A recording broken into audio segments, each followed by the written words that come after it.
College campus.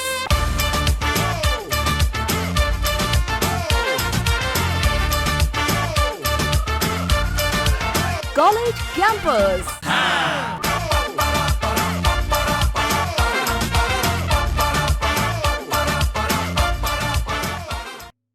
आजच्या college campus या कार्यक्रमात मी सुप्रभा जोशी तुम्हा सगळ्यांचं मनापासून स्वागत करते.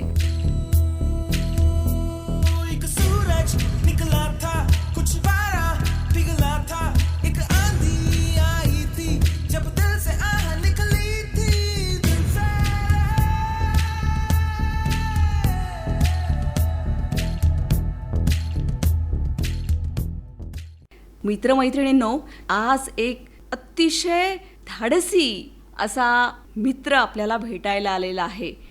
तर त्याचं नाव रोहन बहिर. रोहनला 2023चा राष्ट्रपती द्रौपदी मुर्मू यांच्या हस्ते प्रधानमंत्री राष्ट्रीय बाल पुरस्कार प्रदान करण्यात आला. 1,00,000 रुपये रोख रक्कम आणि प्रमाणपत्र असं त्या पुरस्काराचं स्वरूप होतं. नवी दिल्ली इथं पार पडलेल्या विज्ञान भवनात केंद्रीय महिला व बालकल्याण विकास मंत्रालयाच्या वतीनं हा प्रधानमंत्री राष्ट्रीय बाल पुरस्कार 2023 पुरस्कार प्रदान कार्यक्रम पार पडला. त्यात आपल्या बीडचा रोहन याचं नाव पूर्ण भारतभर झालं आणि तोच रोहन आज आपल्या भेटीला आलेला आहे. रोहन, आजच्या कॉलेज कॅम्पस या कार्यक्रमात तुझं मनापासून स्वागत आहे. Thank you ma'am. रोहन, खरं तर हा पुरस्कार तुला 2023 मध्ये प्राप्त झालेला आहे. आता आम्हाला तुझी आठवण अजून खास या विषयासाठी आली की या वर्षीच्या मराठी बालभारती इयत्ता 6वीच्या पुस्तकात तुझी कथा समाविष्ट करण्यात आलेली आहे आणि 12वा धडा आहे तो धाडसी रोहन नावाची ही शौर्य कथा त्या मराठी बालभारतीच्या पुस्तकात समाविष्ट झालेली आहे. तर तुला कसं वाटतंय?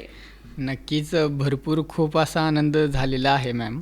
आणि ही माझ्यासाठी एकट्याची गोष्ट नसून सार्थ महाराष्ट्राचा अभिमान म्हणून ओळखला जाईल. लेखक आहेत दिलीप फलटणकर सर. यांनी खूप असे मोलाचे मार्गदर्शन केले आणि लेखक आहेत त्या धड्याचे धाडसी रोहन म्हणून. आणि हा धडा प्रकाशित केला आहे सरांनी. तर त्याबद्दल सरांचेही खूप खूप आभार. आणि या कथेमुळे येणाऱ्या विद्यार्थ्यांसाठी जनसेवा, ईश्वरसेवा, समाजसेवा, देशसेवा यांमध्ये त्यांचा एक उच्च आदर्श निर्माण होईल आणि संपूर्ण विद्यार्थ्यांसाठी एक प्रोत्साहित असा पाठ म्हणून ओळखला जाईल. नक्कीच, खरंच. आणि आता धाडसी रोहन हे जे शीर्षक आहे याच्यावरनं रोहननी काहीतरी धाडस केलं असणार आहे याची जाणीव तुम्हाला नक्कीच झाली असणार आहे.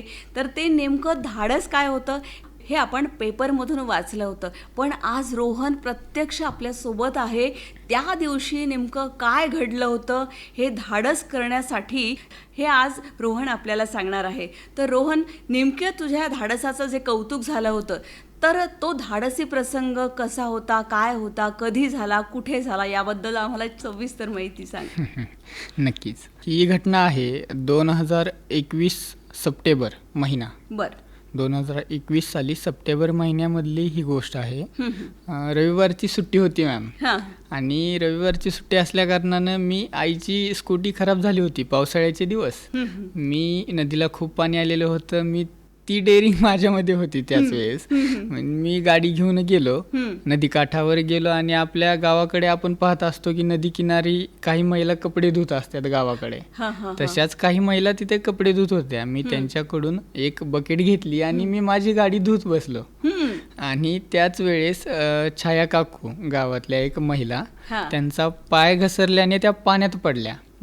त्यावेळेस मला म्हणजे मी बघितलं नाही पडल्या, पण ज्या वेळेस त्या वाहू लागल्या आणि पुराच्या पाण्यामध्ये त्या खूप दूरपर्यंत गेल्या. त्यानंतर आरडाओरड झाली, तिथल्या बायकांनी केली. त्याच वेळेस मी पाहताच क्षणी कोणत्याही प्रकारचा न विचार करता त्या पाण्यामध्ये उडी घेतली आणि त्यांच्यापर्यंत पोहोचलो. त्यानंतर मी त्यांना धीर दिला, काकू मला धरू नका नाहीतर दोघे पण उभा होऊन जातो म्हणलं. कारण घाबरलेलं असतं आणि बुडणाऱ्याला कधी कुणाचा आधार घेऊन मी वरती तरंगू असं एक भावना असते. बरोबर आहे, नक्कीच ते मिठी मारायची शक्यता असते. आणि त्याच वेळेस मग मी त्यांना आधार देऊन त्यांचा एक हात पकडून मी खूप कसरत करून नदी किनाऱ्यावर त्यांना घेऊन आलो. कारण पाणी सरळ वाहत होतं आणि मला त्याचं विरुद्ध डायरेक्शनने यायचं म्हणजे होतं. विरुद्ध पोहायचं होतं, हा यायचं होतं. बरोबर आहे. आणि पाण्याच्या विरुद्ध पोहण्यासाठी म्हणजे शक्यच नाही होत. पुराच्या पाण्यात विरुद्ध येणं म्हणजे खूप मोठी गोष्ट आहे. त्यामुळे आणि ते तुझं क्रॉस वय क्रॉस. काय होतं? माझं वय त्यावेळेस 14 वर्ष होतं. मी आणि 8वी-9वीला होतो. त्या ज्या महिला होत्या त्यांचं वय काय होतं? त्यांचं बरंच होतं, म्हणजे 41-42 वय होतं त्यांचं त्यावेळेस. खूप अवघड गेलं असेल नाही? हो नक्कीच. म्हणजे पाण्यामध्ये जेव्हा आपण एखादी गोष्ट बाहेर काढायची असते त्यावेळेस ती खूप जड लागते. आणि पुराचं पाणी असल्या कारणाने मला त्या पाण्याच्या विरुद्ध दिशेने वापस यायचं होतं. खूप कठीण प्रसंग होता. पण ज्यावेळेस मी किनाऱ्यावर त्यांना घेऊन आलो त्यावेळेसचा आनंद म्हणजे माझ्यासाठी खूप मोठी गोष्ट होती. कारण मी कोणाचा तरी जीव वाचवला, मी कोणाच्या तरी मदतीला पडलो, माझ्या हातून एक काहीतरी चांगलं काम घडलं, याबद्दल मला खूप आनंद झाला होता त्यावेळेस. आणि ही गोष्ट जेव्हा आईला कळली घरी की आपल्या मुलांनी असा पराक्रम केलाय, तर तेव्हा आईची काय प्रतिक्रिया होती? तर आईने फक्त मारायचं ठेवलं होतं. खरंच ना रे, आईचं मन तिचं. बरोबर. आणि तुझं वय छोटस, पण तू त्या क्षणी दाखवलेलं धाडस, आज त्या ज्या काकू असतील ज्यांचा जीव तू वाचवलास, प्रत्येक क्षणी तुला तर आशीर्वाद देत असेल की याच्यामुळे माझा जीव वाचला म्हणून. नक्कीच नक्कीच. आणि आई म्हणून तिला काळजी वाटणं अगदीच स्वाभाविक आहे. बरोबर आहे. बरं, मला हे सांग तू की तुला पोहायला यायचं का आधीपासून? याचं काय कथा म्हणजे मला लहानपणापासून पोहायला आवडत होतं. बरं. आणि मी 2021च्या अगोदर 2-3 वर्ष अगोदरपासून पोहत होतो कंटिन्यू. बरं. म्हणजे मी शाळा वगैरे करून मी पोहायला जायचो डेली. बरं, मग ते गावाकडे म्हणजे कुठे? हा, विहिरीमध्ये विहिरीमध्ये. हो, तर मला 2 वर्ष अगोदरपासून पोहायला येत होतं नक्कीच. हा जो सगळा प्रवास होता, तर या प्रवासामध्ये गावातल्या काय प्रतिक्रिया होत्या? सगळे तर खूप आनंदी होते की एक छोट्या मुलाकडून एक चांगलं कार्य घडलं, त्याबद्दल सगळ्यांचा म्हणजे चेहऱ्यावर ते हसू निर्माण झालं होतं. म्हणजे गावामध्ये चर्चा होत असती की काय झालं काय नाही, तर सगळीकडे तीच चर्चा त्या कालावधीमध्ये चालू होती. कुठं पण गेलं, कोणी पण बोलवलं की काय झालं, कसं काय झालं, कसं झालं. हा प्रसंग सगळ्यांना म्हणजे खूप एक दुर्घटना टळली म्हणून गावामध्ये. अगदीच आहे. बरं, तुझ्या गावाचं वर्णन काय करशील? कसं आहे तुझं गाव? आणि तुझं बालपण त्या गावात गेलं का? हो नक्कीच. मी लहानाचं मोठं राजुरी नवगणमध्ये झालो. बरं. आणि आमच्या गावामध्ये गणपती बाप्पाचा आशीर्वाद लाभलेला आहे. गणपती बाप्पाचं खूप मोठं मंदिर आहे. आणि एक गाव संपूर्ण म्हणजे मोठं आहे, संपूर्ण सगळं समावेश होतो गावामध्ये. आणि शाळा, नदीच्या कॉलेज. काठी? हो, आणि नदीच्या काठी म्हणजे गावाच्या एकदम चिटकून अशी नदी वाहते आमची. कुठली बरं नदी ती? ती डोंबरी नावाची नदी आहे. बरं, डोंबरी नदी. हा. अच्छा. तर छान अशा डोंगराच्या कुशीतलं तुमचं गाव आणि टुमदार असं हे सगळं वातावरण तिथलं. बरोबर बरोबर. आज जेव्हा ह्या सगळ्या गोष्टीच्या घडल्याच्या नंतर की तुला राष्ट्रपती द्रौपदी मुर्मू यांच्या हस्ते पुरस्कार प्रदान करण्यात येत आहे, हे कधी कळलं, कसं कळलं? त्यानंतर खूपच चर्चा झाली या गोष्टीचा. वाऱ्यासारखे भरभराटीने हा प्रसंग, ही गोष्ट पसरली जनतेमध्ये. त्याच वेळेस बीड जिल्ह्याचे समाजसेवक डॉक्टर संजय तांदळे सर यांनी आमची भेट घेऊन सत्कार समारंभ केला. आम्हाला एक योग्य ते मार्गदर्शन केले. बरं. की अशी घटना घडल्यानंतर आपण एक शासनाकडे ॲप्लिकेशन करू शकतो की पुरस्कारासाठी. मग नंतर त्यांनी खूप सहकार्य केले. बरं. आणि त्याचं आपण ॲप्लिकेशन 2022ला करणार होतो, कारण 21ची घटना होती, 22ला डिसेंबरमध्ये ॲप्लिकेशन करणार होतो. आपली फाईल रेडी झाली नव्हती, 21ला झाली नव्हती, तर 22ला आपण डिसेंबरमध्ये फाईल रेडी करून सबमिट केली शासनाकडे. आणि 23ला हा पुरस्कार जाहीर झाला होता. म्हणजे त्याचा कालावधी 1.5 ते 2 वर्षांमध्ये फक्त फाईल रेडी करण्यासाठी गेला होता. जे सगळ्यांचे प्रूफ ह्यांचे त्यांचे म्हणजे सगळ्याचे सर्टिफिकेट जोडावे लागते, घटना योग्य आहे खरी आहे तपासणी सगळं करून पुरावे जोडून करावे लागले. तर नंतर आणि त्या कालावधीमध्ये म्हणजे सामाजिक संस्था असतील. आपल्या राज्याचे राज्यपाल त्यावेळेस भगतसिंग कोश्यारी साहेब होते. हां. तर ABP माझा या न्यूज चॅनलकडून माझा विघ्नहर्ता 8 सप्टेंबर 2022 साली मला पुरस्कार देण्यात आला. या पुरस्काराने सुद्धा मुंबई येथील राजभवन येथे त्यांच्याकडून सुद्धा मला पुरस्कार प्राप्त झाला, बरं. माझा विघ्नहर्ता म्हणून. आणि हीच कंडिशन होती, सामाजिक कार्य होतं, तिथं दाखवली. म्हणजे परत मला उडान फाउंडेशन सिन्नर नाशिक या सामाजिक संस्थेकडून त्यांच्याकडून राज्यस्तरीय बालशौर्य पुरस्काराने सुद्धा सन्मानित करण्यात आले. म्हणजे हा प्रसंग खूप होता की 1.5 ते 2 वर्ष फक्त सामाजिक संस्थांचे सहकार्य, मोलाचे मार्गदर्शन आणि त्यांनी एक सामाजिक कार्यासाठी आपण केलेल्या कार्याचा एक म्हणजे खूप असं म्हणजे संपूर्ण महाराष्ट्राचं प्रेम मिळालं, आशीर्वाद मिळाले. आणि नंतर डिसेंबर 2022ला आपण फाईल सबमिट केली प्रधानमंत्री राष्ट्रीय बालशौर्य पुरस्कारासाठी. तर आपल्याला 21 जानेवारी रोजी मेल आला, मेलद्वारे आपल्याला जाहीर झाला असं कळालं. त्या क्षणापासून तर मग दिल्लीला जाऊपर्यंत खूप असा आनंद म्हणजे वेगळाच होता की आपण एक छोटं कार्य केलं पण त्याच कार्याचा एक फळ म्हणून आपल्याला खूप मोठं भेटू शकतं. त्यावेळी स्वतःचा अनुभव माझा त्यावेळेस समजला. खरंच आहे, कारण त्या घटनेमध्ये कुणाचा तरी जीव वाचला होता आणि तू स्वतःच्या जीवाची पर्वा न करता हे कार्य केलंस, त्यामुळे याचं मोल होणं शक्यच नाहीये, माहितीये का. हा पुरस्कार खरं तर त्या गोष्टीला एक आपण म्हणतो ना त्याचा आदर करण्यासाठी किंवा त्या गोष्टीचा सन्मान केला गेला, तुझ्या शौर्याचा सन्मान केला गेला, तर हे एक गोष्ट झाली आहे.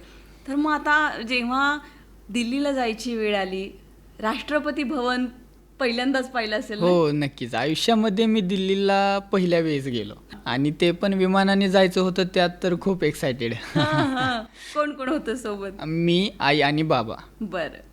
3 जण होतात.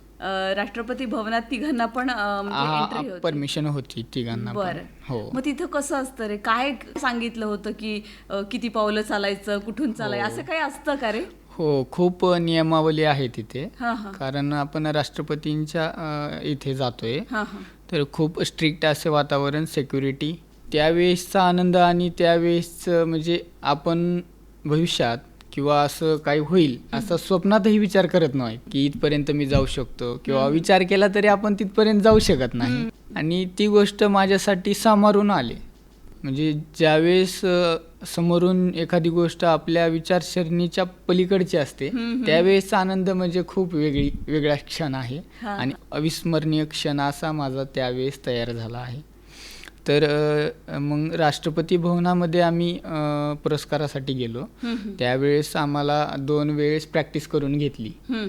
तुम्ही कुठून कसं यायचं, किती पावलं चालायचं, कुठं जायचं, कुठं थांबायचं आणि कुठं जागेवरती जाऊन बसायचं. म्हणजे पूर्ण नियमावली आम्हाला 1 दिवस अगोदर प्रॅक्टिस करून घेतली होती. अवॉर्डीज होते 11 मुलं आम्ही 2023ला, आणि प्रत्येक अवॉर्डीज हे वेगवेगळ्या क्षेत्रातले होते. म्हणजे मी होतो ब्रेव्हरी, म्हणजे बहादुरीमध्ये आपल्या महाराष्ट्राला एक पुरस्कार मिळाला होता 2023चा, आणि ब्रेव्हरीसाठी एकच होता, तो म्हणजे संपूर्ण इंडियामधून. म्हणजे ही गोष्ट खूप अभिमानास्पद या महाराष्ट्रासाठी लाभलेली आहे आणि आनंद वाटतो की माझ्या हातून या महाराष्ट्राचं, आपल्या बीड जिल्ह्याचं नाव खूप मोठं झालं. आणि हा कौतुक सोहळा पाहताना आईबाबांच्या काय प्रतिक्रिया होत्या? आईबाबा काय म्हणाले नंतर? काय होते आईबाबांची प्रतिक्रिया? नक्कीच त्यांची दिलेली शिकवण त्यांची यशस्वी झाली आणि त्यांनी दिलेले आजपर्यंत माझ्यावरती संस्कार ते म्हणजे एक विशिष्ट असे ठरलेले आहेत. बरं, आई बाबा काय करतात तुझे? माझे बाबा शेती करतात आणि आई आरोग्य सेविका म्हणून वैद्यकीय क्षेत्रात कार्यरत आहे. बरं. म्हणजे सामाजिक क्षेत्रात आमच्या कुटुंबाचं जास्त म्हणजे कार्य आहे. बरं. त्यामुळे तुझ्यात कुठेतरी समाजसेवेचं बीज रोवलं गेलं आणि त्याचाच पुढचा टप्पा म्हणून तू आता नर्सिंगच्या फर्स्ट इयरला आहेस. हो, बरोबर आहे. आणि आपल्या मित्रमैत्रिणींना तुझं आजचं वय पण सांगूया. म्हणजे ही घटना घडली तेव्हा तू किती वर्षाचा होतास आणि आज किती वर्षाचा आहेस? आज मी 19 रनिंग. अच्छा. म्हणजे 19 वर्ष चालू आहे मला, आणि मी त्यावेळेस 14-15 वर्षाचा होतो. 8वी-9वीची गोष्ट होती, घटना घडलेली. त्यावेळेस मी खूप लहान होतो आणि माझी पण तेवढी मेंटॅलिटी नव्हती की मी असं करू शकतो, काय करू शकतो, किंवा विचार केला. मी त्या क्षणी कोणताही विचार केला नाही की बाबा मी जाईल, मी पुरात वाहून जाईल, मला काय होईल. कारण माझ्यात म्हणजे डोक्यात तोच विचार चालू होता, ती बाई वाहून चालले, त्या काकू चालल्या, तर त्यांना बाहेर काढायचंय. आणि मी ते बघता क्षणी सगळं टाकून दिलं, कपडा वगैरे हातातला, आणि डायरेक्ट त्यांच्या दिशेने मी डायरेक्ट पोहायला लागलो. म्हणजे माझ्या डोक्यात काही नाही, आई मारल, बाबा खवळतील, पाण्यात गेला, नदीला गेला, असं तसं. म्हणजे या गोष्टीचा कोणताही विचार नाही केला. कारण एक आपला माणूस म्हणून एखाद्या व्यक्ती जर खूप अडचणीमध्ये असेल तर त्याची मदत करणं हा आपलं माणुसकी म्हणून कर्तव्य आहे. बरोबर. आणि आई जेव्हा हे सगळं झाल्याच्या नंतर तू घरी गेलास तेव्हा आईनी म्हणजे काय प्रतिक्रिया होती? तू फक्त बोललास की मारायचं बाकी राहिलं, पण तिचे ते शब्द नेमके काय होते? आणि तिने नक्कीच तुला एक घट्ट मिठी मारली असेल, मला असं वाटतं. कारण तिचा आईचा जीव काय म्हणत असेल किंवा काय वाटत असेल याची कल्पना येते. तर काय झालं होतं एक्झॅक्टली?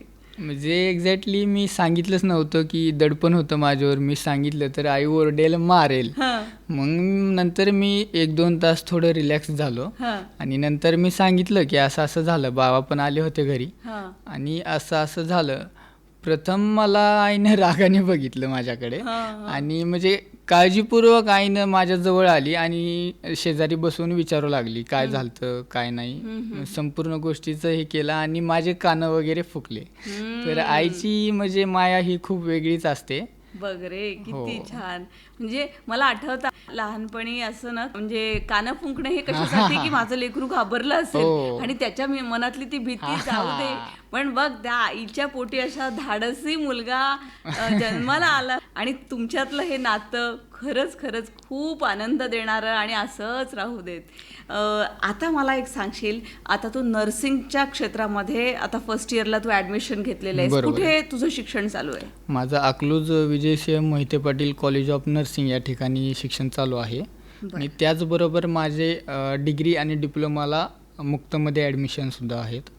आणि परत नर्सिंग क्षेत्र मी आईच्या विरोधात निवडलं की कारण आई म्हणत होती मी अगोदरच आरोग्य सेविका आहे आणि कोणत्याही आईचं स्वप्न असते की आपला मुलगा आपल्या एक पाऊल पुढे असावा. नक्कीच. तर आई म्हणायची तू नर्सिंग नको करू, तू नीट दे, तू डॉक्टर हो, माझं स्वप्न आहे माझा मुलगा डॉक्टर असावं. माझ्या मनात एक होतं की सर्वात जास्त समाजाचा आपण सेवेसाठी कार्यतत्पर राहू ते म्हणजे नर्सिंग. प्रत्येक वेळेस आपण एका अत्यंत गरजू व्यक्तीला ती मदत होणार आहे ती म्हणजे आपल्या नर्सिंग क्षेत्रामधून. प्रत्येक अशा पेशंट असेल, घायाळ व्यक्ती असेल, दुखापत झालेली व्यक्ती असेल, त्यांचा आपल्याला एक कार्य म्हणून, त्यांच्या मदतीची एक ओढ म्हणून मला ती नर्सिंग क्षेत्र आवडलं आणि मी नर्सिंग करून अजून खूप पुढे जाण्याचा प्रयत्न चालू आहे. माझा अभ्यास चालू आहे आणि मी नक्कीच स्पर्धा परीक्षेची सुद्धा तयारी चालू आहे माझी. खरंच रोहन, मला तुझा अभिमान वाटतो. इतक्या कमी वयामध्ये तुझे हे विचार आहेत आणि जसं तू सांगितलंस की आईला वाटतं की एक पाऊल पुढे जाऊन माझ्या मुलांनी असं काहीतरी व्हावं. पण तुझा हा दृढ निश्चय आणि तुझी ही सामाजिक क्षेत्रामधली जी ओढ आहे कार्य करण्याची, मदत करण्याची, तर त्याच्यासाठी खरंच तुझं मन भरून कौतुक आहे. नक्कीच. एका गोष्टीमुळे जर आपण इथपर्यंत पोहोचू शकलो तर आपण नक्कीच असेच विचार करायला हवेत की या देशाच्या, या समाजाच्या, या माणसांच्या आपण मदतीला धावलं पाहिजे. नक्कीच. बरं, जेव्हा तू ही घटना घडली तेव्हा 14 वर्षाचा होतास, म्हणजे तू 8वीला असेल जेमतेम. 8वीला. शाळेमध्ये तुझ्या वर्गमित्रांच्या सरांच्या काय प्रतिक्रिया होत्या बरं? तो क्षण म्हणजे खूप म्हणजे आनंदी होता. मुलांमधली प्रतिक्रिया, सगळ्यांची चलबिचल, कालवा, सर्वांना एक अभिमानाची गोष्ट वाटत होती त्यावेळेस सुद्धा. म्हणजे एक कर्तृत्व घडलं होतं आणि आपल्या सोबतच्या मुलांना आपल्यापेक्षा जास्त आनंद होतो की बाबा हा माझा मित्र आहे. गर्वाने सांगतायत की माझा मित्र आहे. कोणी भेटलं तर तो माझ्या वर्गात आहे, मी त्याच्यासोबत बसतो, आम्ही एका बेंचवर बसतो, एक सोबत डबा खातो. फोटो वगैरे खूप माझ्याकडे आठवणी आहेत सर्वांच्या आणि शाळेमध्ये खूप सुद्धा कौतुक झालं त्या गोष्टीचं आणि भरारीने ती बातमी पसरत गेली. त्यामुळे संपूर्ण महाराष्ट्रातून भरभरून प्रेम मिळालं. बरं, आता ही शाळा कशी आपली बीड जिल्ह्यातली, तुझ्या हो. गावातली, हो. त्यामुळे गावातल्या लोकांना आता हे सगळ्या गोष्टींची माहिती झालेली संपूर्ण होती, जाणीव सगळं आहे. झालं होतं. पण आता तू गावाबाहेर म्हणजे बीड जिल्ह्याच्या बाहेर आहेस, अकलूजला आहेस, आता तू नर्सिंगसाठी तिथे शिक्षण घेत आहेस. कॉलेजच्या मुलांना माहिती आहे माझ्या बाजूला बसलेला हा मुलगा किंवा माझ्यासोबतचा हा जो विद्यार्थी आहे हा राष्ट्रीय शौर्य पुरस्काराने सन्मानित आहे, कुणाला सुगावा आहे या गोष्टीचा? म्हणजे मी कोणाला सांगितलं नव्हतं कॉलेजला गेल्याबरोबर. हां. नंतर मग हळूहळू कळालं फोटोज वगैरे बघून. मुलांना तर एक आश्चर्यचकित झाले होते हां. की बाबा एक आमच्यासोबत असा पण मुलगा आहे की तो राष्ट्रपतींना स्वतः भेटून आलाय, त्यांच्याकडून पुरस्कार घेऊन आलाय. त्यावेळेसची फिलिंग म्हणजे प्राऊड फिलिंग होती सगळ्यांसाठी एक नंबर. आणि सगळ्यांना एक आनंद वाटत होता की आम्ही ज्याच्यासोबत शिकतोय किंवा आमच्यासोबत जो शिकतोय हां. तो म्हणजे खूप उंचावर गेलेला विद्यार्थी आहे आणि एक चांगला असं सामाजिक कार्यामधून खूप उंच असं नाव झालेलं आहे. तर आणि त्यानंतर सर्वांना कळालं की ह्या सर्व घटनेचा पाठ्यपुस्तकामध्ये प्रदर्शित झाला आहे धडा म्हणून. त्यावेळेस तर सगळे विद्यार्थी खुश झाले, सगळे सोबतचे मित्र वगैरे सगळ्यांनी स्टेटस वगैरे ठेवले आजच्या काळामध्ये आणि सर्वांनी भरभरून शुभेच्छा दिल्या, सपोर्ट केला आणि खूप खूप असा आनंद झाला की एक कॉलेजला सुद्धा परत एक ओळख निर्माण झाली. आणि मी सांगितलं नव्हतं शिक्षकांना वगैरे कारण आपलं काम चालू होतं, माझ्या मनामध्ये माझं जे प्रयत्न आहेत ते चालू होते. ज्यावेळेस सर्वांना कळालं त्यावेळेस मोलाचा असं खूप खूप आभार, म्हणजे त्यांनी खूप आनंद असं झालं, सगळ्यांना आनंदाचं वातावरण निर्माण झालं कॉलेजमध्ये आणि सर्वांनी भरभरून अशा खूप शुभेच्छा दिल्या. बरं, त्या दिल्लीची जी आपली 26 जानेवारीची परेड असते हां. त्या परेडमध्ये सुद्धा तुला सहभागी होण्याची संधी मिळाली असं ऐकलं, तर तो अनुभव कसा होता? नक्कीच, म्हणजे तो क्षण अनफॉरगेटेबल आहे. हां हां. कारण दिल्लीला मी 6 दिवस होतो आणि जातानीच म्हणजे खूप मी असं माइंडमध्ये वेगळं चालू होतं की बाबा मी दिल्लीला चाललोय, फ्लाईटने चाललोय. आणि म्हणजे आई-बाबा सोबत होते हां, तेव्हा पण? आई-बाबा पण सोबत होते. म्हणजे आमच्या सगळ्यांसाठी एक नवीन गोष्ट होती आयुष्यामध्ये की आम्ही विचार न करता ह्या अशा गोष्टी घडायल्यात होत्या. आणि हे आश्चर्यचकित करणाऱ्या गोष्टी होत्या सगळ्या आमच्यासाठी. मग त्यावेळेस आम्ही सर्वजण खुश होतो, तिघजण.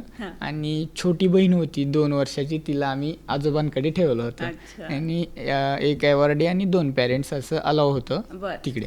तर फ्लाईटनं दिल्लीला गेलो.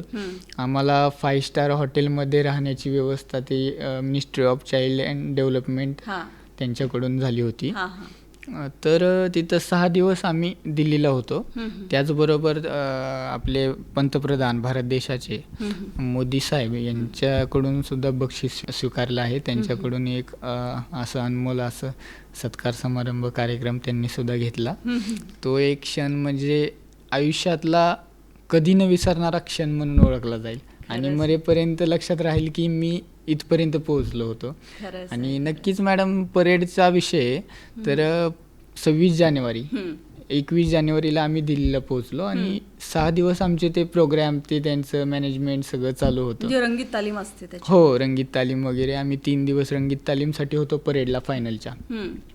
आणि लाल किल्ल्यासमोरून जी आपली परेड जाते ती म्हणजे एक खूप असं बघण्यासाठी आणि अनुभवण्यासाठी एक खूप उच्च लेवलचं एक म्हणजे चांगला असा क्षण आहे. म्हणजे जो क्षण आपण लहानपणीपासून हो, टीव्हीवर टीव्हीवरती पाहतो 26 तर जानेवारीला. आज त्या परेडचा आपण एक भाग आहोत. भाग किती अभिमान आहोत. असेल नाही? अभिमान म्हणजे खूप असा गर्व एक महाराष्ट्राचा विद्यार्थी असल्याचा मला त्या ठिकाणी. कारण ज्यावेळेस महाराष्ट्राचा विद्यार्थी दिल्लीच्या तख्तावर झळकतो त्यावेळेस नक्कीच आपल्या राज्याचा आपल्याला अभिमान वाटतो.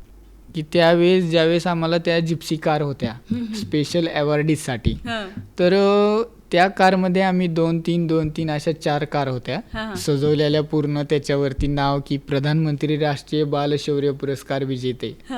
म्हणजे तो क्षण म्हणजे पूर्ण महाराष्ट्र आणि भारत बघणार होता.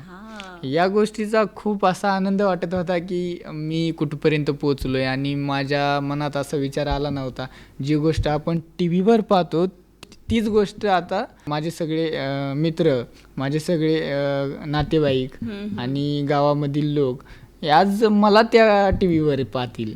या गोष्टीचा खूप अभिमान वाटला. खरंच आहे. तो क्षण म्हणजे खूप असा आनंददायी क्षण होता की आपण एक खूप उच्च स्तरावरती पोहोचलो आणि म्हणजे असं आता बोलण्यासाठी माझ्याकडे शब्द नाहीत की खरंच आहे, तो खरंच आहे. अनुभवलेला क्षण आहे. मी जर तुला असं विचारलं की तुझा हा सगळा आनंद एखाद्या गीताच्या माध्यमातून सांगशील तर कुठलं गाणं सुचवशील बरं? तर प्रथम तर मी इथपर्यंत पोहोचलो त्याचा मला सार्थ राज्याचा अभिमान वाटतो हम्म, आणि त्याचबरोबर जय जय महाराष्ट्र माझा. हम्म. हो. जय जय महाराष्ट्र माझा, गरजा महाराष्ट्र माझा. काळ्या छातीवरी कोरली अभिमानाची देणी, पोलादी मनगटे खेळती खेळ जीव घेणी. दारिद्र्याच्या उन्हात शिजला, निखळाच्या घामाने भिजला, देश गौरवासाठी झिजला, देश गौरवासाठी झिजला. दिल्लीचेही तख्त राखितो महाराष्ट्र माझा. जय महाराष्ट्र माझा, जय जय महाराष्ट्र माझा, जय महाराष्ट्र माझा. नक्कीच रोहन, तुझ्या गावाकडच्या आठवणी, तो प्रसंग ज्यात तुझं धाडस पूर्ण भारताने पाहिलं, त्या धाडसासाठी तुझं झालेलं कौतुक पाहिलं, तुझे आजचे विचार आम्हाला खूप छान कळले आणि इतक्या कमी वयात तुझी ही परिपक्वता नक्कीच तुझ्या मित्रांसाठी, तुझ्या आईवडिलांसाठी कौतुकाची बाब आहे. तर तुझ्या मित्रांकडनं, तुझ्या सहकाऱ्यांकडनं आणि तुझ्या आईबाबांकडनं तुझ्यावर असाच प्रेम, तुझ्यावर असाच कौतुकाचा वर्षाव असू देत, होऊ देत, ह्याच शुभेच्छा आमच्या कॉलेज कॅम्पस या टीमकडून मी देते. ते एक बोलण्याची संधी मिळाली आहे त्याबद्दल मी या संपूर्ण आकाशवाणी टीमचे मनपूर्वक आभार व्यक्त करतो.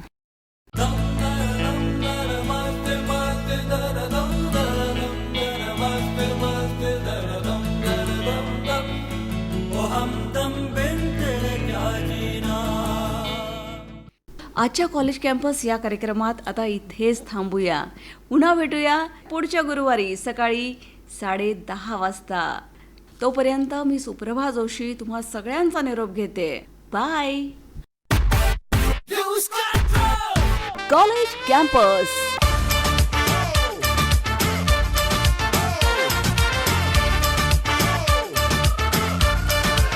College campus.